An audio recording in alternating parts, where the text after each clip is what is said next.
중간고사, 기말고사, 올백을 받고 이걸 잘하면 당연히 유리하죠. 우리 많은 부모님들이 생각하시는 것보다 중간, 기말고사의 비중에 비해서 평소 수업 시간에 평가가 이루어지는 수행평가의 비중이 내신을 좌우하는 것에 굉장히 큰 영향을 미치더라고요.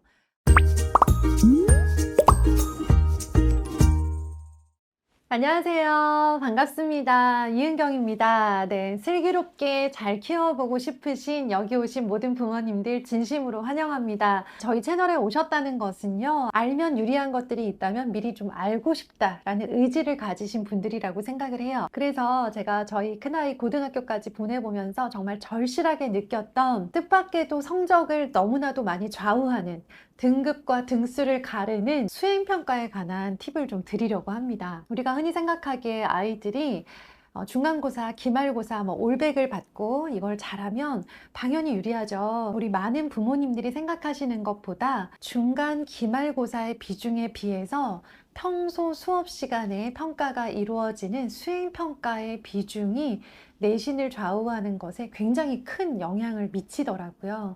어떤 과목의 경우에는 중간 기말보다 오히려 수행의 비중이 더 높고 중간 기말을 잘 봤던 아이들이 수행에서 감점을 크게 당해서 중간 기말을 잘 봤던 걸 빛을 보지 못하는 경우도 정말 많습니다. 이러한 모습은 초등에서는 크게 와닿지 않으실 거예요. 수행평가가 눈에 보이는 점수나 등급으로 환산되지 않고 또 수행평가 때문에 아이가 따로 준비를 하거나 스트레스를 받는 모습을 거의 보지 못하기 때문에 학교에서 뭔가 하는 것 같은데 뭘 하는지 모르겠고 점수는 늘 그럭저럭 잘 나오는 게 수행평가라고 생각을 하셨을 거고요.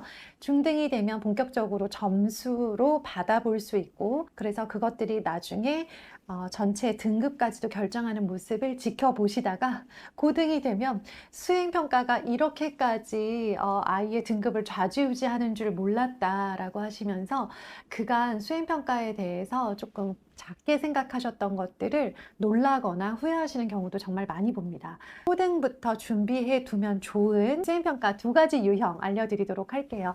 무조건 기본기가 탄탄하고 어느 학교에 진학을 해도 무기로 쓰일 수 있는 연료가 될 수 있는 두 유형을 알아두시면 좋겠습니다. 첫 번째 유형입니다.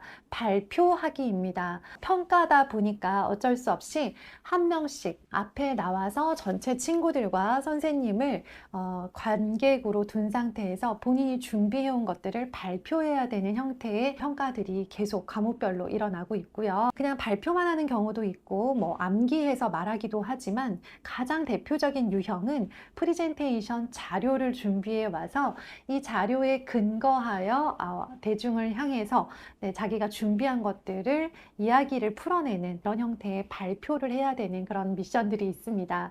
그러다 보니까 초등 시기에 발표를 자주 하지 않았었던 좀 소극적이고 내향적인 성향의 친구들은요, 중학생이 되어 누구나 다 똑같은 시간만큼을 사용해서 발표를 해야만 되는 상황을 처음 만났을 때는 좀 힘들어하는 경향이 있어요. 그런데 이것도 중학교 1학년 첫 1년 정도만 고생을 하면요, 그냥 누구나 앞에 나가서 발표를 하는 상황 자체에는 익숙해지기 때문에 너무 조급하게 생각하지는 마시고요. 이것을 위해서 평소에 집에서 같이 해주시면 좋은 것들은 첫 번째는 파워포인트를 조금 편안하게 다룰 수 있는 기회를 많이 주셨으면 좋겠어요. 파워포인트를 다룰 수 있다라는 전제는 뭐냐면 컴퓨터가 어떻게 작동되는 건지 그리고 컴퓨터를 통해서 할 수 있는 여러 가지 다양한 프로그램들이 있다는 걸 아는 전제하에 아이가 스스로 한글 타자를 칠 수 있고 한글 타자를 이용해서 한글 프로그램을 먼저 익혀본 다음에 타자 연습과 한글 프로그램이 된 친구들이 파워포인트라고 하는 프로그램을 통해서 그걸 자기가 발표하는 자료로 만들어 보는 경험이 있으면 좋아요.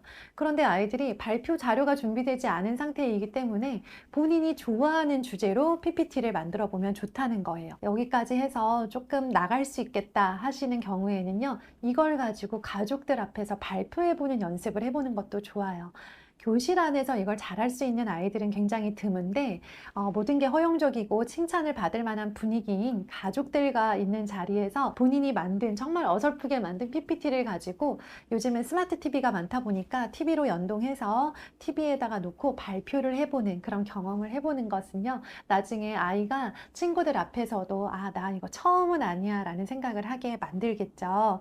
자, 그리고 평소에 이런 발표를 너무 강요해서 힘들어하는 아이들이 있다면요. 조금 더 대화를 늘리셨으면 좋겠어요. 대화를 하실 때는 아이가 단답형으로 대답할 수밖에 없는 닫힌 질문을 하지 마시고요. 어떻게 생각하는지 말해봐. 이건 또 너무나 열려있기 때문에 대답하기 힘들어하는 경우들이 있어요. 할 거야? 안 할 거야? 혹은 네 생각 말해봐. 이게 아니라 이거 세 개 중에 어떤 게 좋을까? 라고 선택지를 어느 정도 주시는 거죠. 그럼 아이가 하나를 선택할 수 있는데 이거는 선택하면 좋은 점이 뭐야? 하면서 자연스럽게 본인이 왜 그렇게 생각하는지에 대해서 답을 할 수 있는 그런 식의 대화들을 잠깐이라도 짧게라도 꾸준하게 이어가 주시면요. 이런 것들이 결국 차곡차곡 쌓여서 중등, 고등에서 아이가 친구들 앞에서 발표하고 친구들을 설득해야 되는 상황 속에서 연료가 되어줄 수 있습니다. 두 번째는 글쓰기예요. 글쓰기의 중요성 너무 많이 들어보셨죠? 그래서 많은 학부모님들이 좀 불안함과 조급함으로 주변에 있는 논술학원을 많이 찾아가시는데요.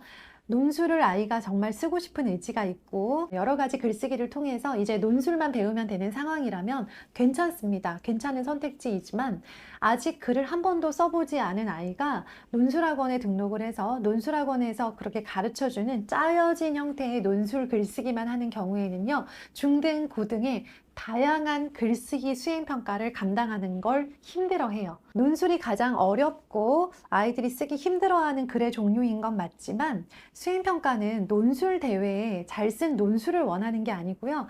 정말 생각보다 다양한 아이디어와 기획이 담긴 다양한 형태의 글쓰기를 요구하기 때문에 초등 시기에 논술학원에 다녔다고 해서 중고등의 수행평가에 유리하지는 못하다라는 거, 보장되지는 않는다라는 점 기억하시고요. 그렇다면 초등에서 무엇을 해야 되느냐? 자유롭고 다양한 글쓰기 경험이 많은 친구들이 유리합니다.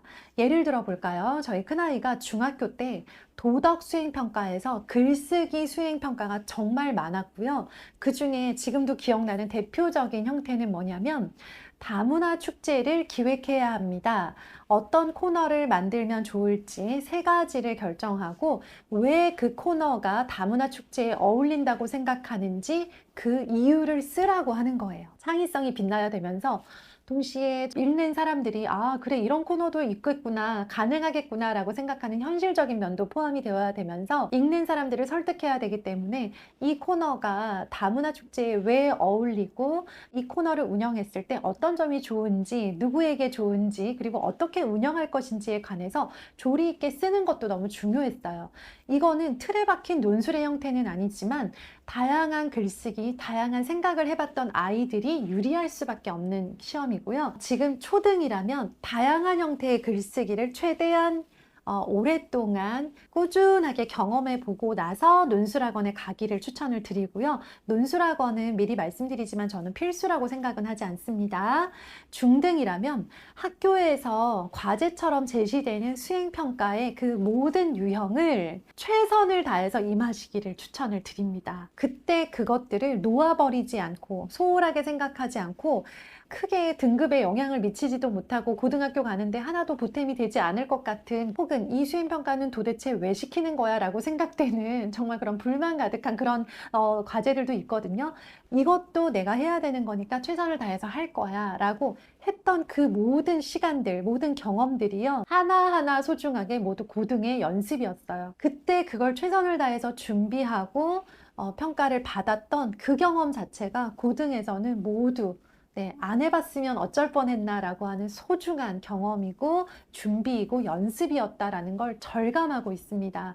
그래서 정말 중간 기말고사 받았던 성적보다도 수행평가가 더해지면서 더 빛이 나고 내신이 등급이 올라가는 아이들이 있고요.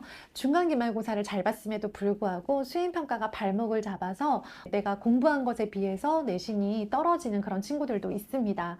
수행은 만점 받는다라는 마음으로 중간기말은 피크 실수하거나 시간이 모자라면 잘 보지 못할 수도 있어요. 그런데 수행은 미리 준비하고 준비한 만큼 발표하고 써내면 받을 수 있는 성적이기 때문에 성실하게 준비한다 라고 생각하시고, 오늘 말씀드린 것, 발표를 위해서 준비하는 것, 글쓰기를 위해서 준비하는 것, 차근차근 연료를 넣는다는 마음으로 준비해 가셨으면 좋겠습니다. 오늘도 우리 슬초 부모님들 진심으로 응원하겠습니다. 감사합니다.